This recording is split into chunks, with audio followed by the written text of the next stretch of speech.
Il faut d'abord préparer les pièces à assembler. La géométrie des bords à souder, leur état de surface, leur propreté et leur maintien efficace pendant la durée du soudage sont des gages essentiels de réussite de l'assemblage.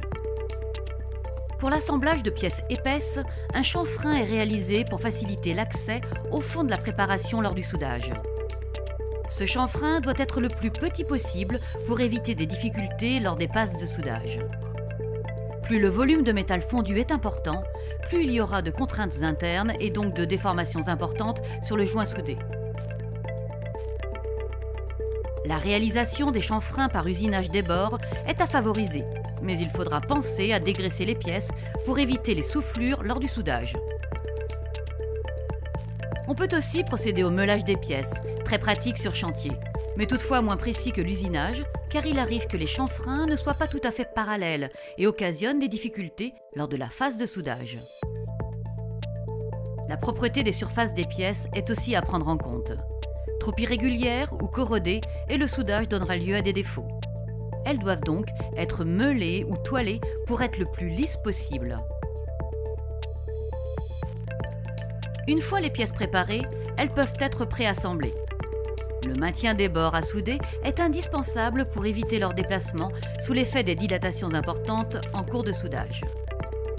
Les moyens mis en œuvre doivent résister à des contraintes mécaniques élevées sans entraver l'opération de soudage.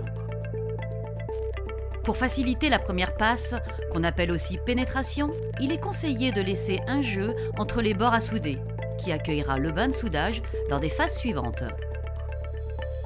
Une fois les bords préparés, il faut présenter les pièces telles qu'elles seront assemblées et procéder à un pointage, qui consiste à relier les pièces ensemble par des petits points de soudure en vue de vraies passes de soudage, sans risque que les pièces ne se déplacent durant l'opération.